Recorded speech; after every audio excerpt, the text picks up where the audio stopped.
We used to hide under the covers, staring at each other. There is no Pembahasan pertama yaitu pengertian kerjasama perpustakaan. Kerjasama perpustakaan adalah kerjasama yang melibatkan dua perpustakaan atau lebih.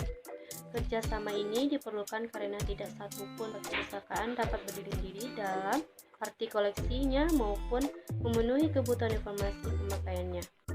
Perpustakaan di dunia pun seperti Library of Congress di Amerika Serikat dan The British Library di Inggris dengan koleksinya lebih dari 100 juta materi perpustakaan pun masih mengandalkan pada kerjasama antar perpustakaan untuk memenuhi informasi pemakaiannya.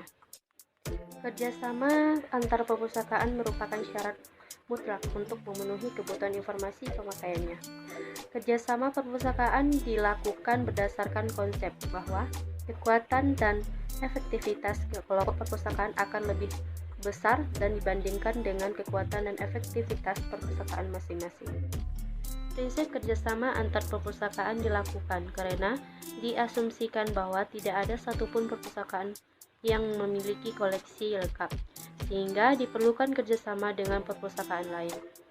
Maka, yang dimaksud dengan kerjasama perpustakaan adalah kegiatan atau usaha yang dilakukan oleh beberapa perpustakaan untuk mencapai tujuan perpustakaan dalam menyediakan dan mendayagunakan koleksinya untuk kepentingan pemakai pembaca dalam berbagai kepentingan. Supriyati pada tahun 2004 berpendapat bahwa kerjasama perpustakaan memiliki dua hal pokok, yaitu mewujudkan visi dan misi perpustakaan, dan keduanya sama-sama memperoleh nilai tambah atau manfaat atas terjalinnya kerjasama perpustakaan tersebut. Assalamualaikum warahmatullahi wabarakatuh. Perkenalkan, nama saya Wulandari Eka Putri dengan NIM 2130304060.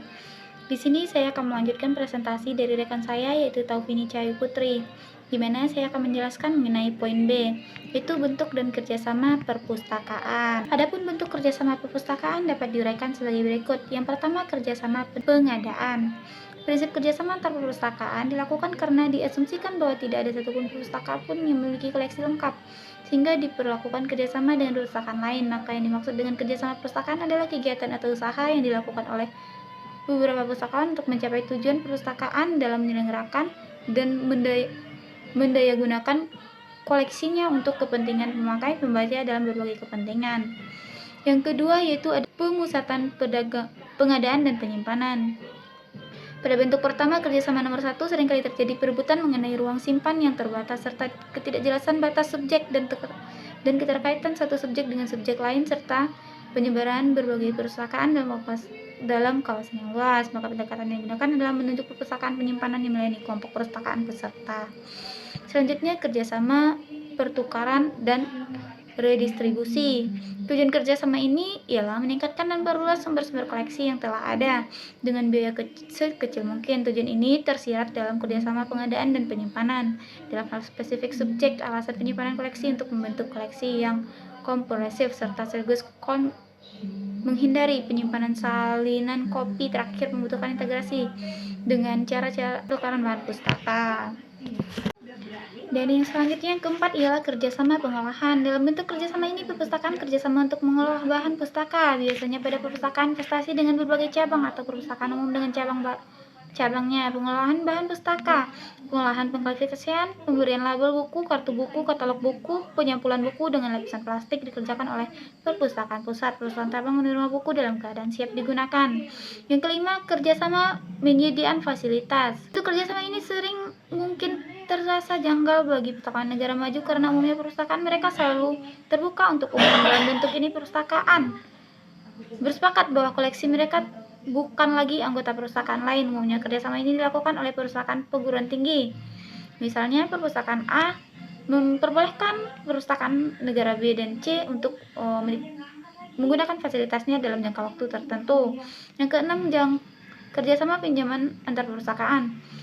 Bagi banyak orang, pinjaman antar perpustakaan sama dengan pinjaman antar perpustakaan, padahal pengertian kerjasama perpustakaan lebih luas daripada pinjaman antar perpustakaan. Kemampuan perpustakaan dalam memberikan jasa pada anggota perpustakaan terbatas, dan karena itu diperluas dengan cara meminjam dari perpustakaan lain, mendorong formasi pinjaman antar perpustakaan dalam kategori berikut.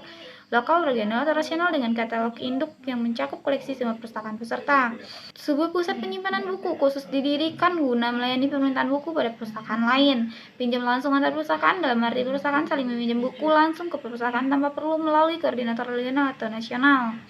Dan yang selanjutnya pada poin nomor 7 yaitu kerjasama antar pustakawan.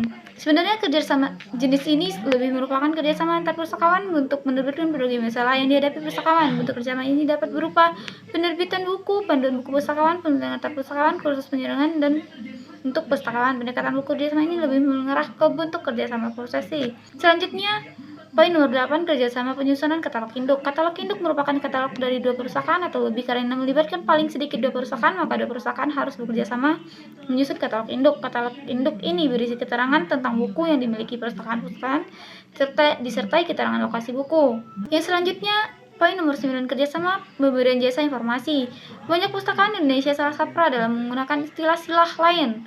Menurut anggapan mereka, istilah lain sinonim dengan meminjamkan antar perpustakaan interberdana. Hal ini tampak pada berbagai tulisan maupun ucapan sehari-hari. Sebenarnya istilah-istilah lain beralih dengan peminjaman antar perpustakaan.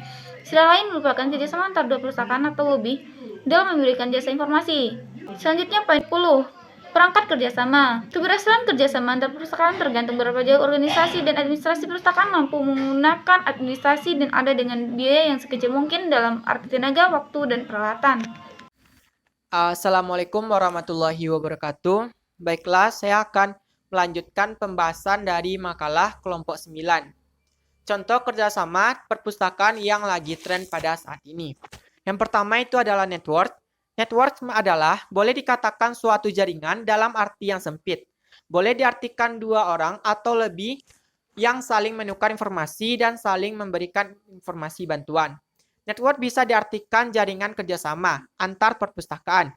Misalnya, perpustakaan khusus dengan perpustakaan perguruan tinggi, di mana koleksi perpustakaan di perguruan tinggi tentunya lebih lengkap.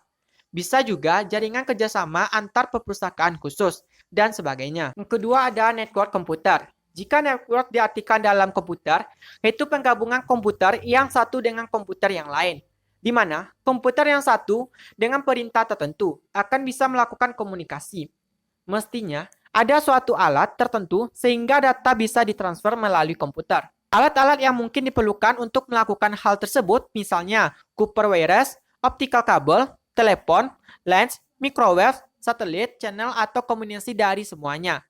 Dengan kata lain, network komputer adalah merupakan salah satu sarana komunikasi di abad ini. Menurut Carey Webb, mengidentifikasikan 2 tipe network yang berhubungan erat dengan perpustakaan, yaitu LANs atau Local Area Network dan Bibliographic Network. LANs merupakan jaringan komputer yang terbatas dalam area tertentu, misalnya sebuah gedung perpustakaan, atau sebuah kampus sebuah universitas. Sedangkan Bibliographic Network adalah jaringan komputer yang bisa menggabungkan sebuah kota, sebuah negara, atau bahkan beberapa negara. Dari kedua network tersebut, dapat diambil keuntungan yang salah satunya adalah pelacakan data ke database yang dituju. Tidak hanya itu, tetapi bisa dipakai untuk sebagai ajang diskusi. 3. Jasa internet dalam layanan referensi. Maksudnya, dari jasa internet dalam layanan referensi ini adalah ketangguhan cara kerja internet, perpustakaan, dan informasi yang lain memanfaatkan untuk meningkatkan dan memperluas layanan referensi pada masyarakat pemakainya. Penunjukan pemberian informasi singkat atas sebuah pertanyaan dan penyediaan data yang siap dipakai. 4. OPAC atau Online Public Access Catalog. OPAC adalah layanan referensi pendidikan pemakai, layanan penelusuran informasi, layanan penyebarluasan informasi terbaru, dan layanan penyebar informasi terseleksi, layanan penerjemahan, layanan fotokopi atau jasa reproduksi, dan lain sebagainya. Di dalam pelaksanaannya, layanan tersebut dikelompokkan ke dalam 2 macam, yaitu layanan sirkulasi dan layanan referensi. Dengan demikian, maka layanan-layanan yang lain dapat diintegrasikan ke dalam layanan sirkulasi dan layanan referensi tersebut. Baik teman-teman, itulah materi dari kelompok 9. Terima kasih sudah menonton. Semoga video ini dapat membantu dalam pembelajaran kita. Saya Wahyu Hidayat mewakili dari kelompok 9. Kalau ada kata-kata yang salah mohon dimaafkan.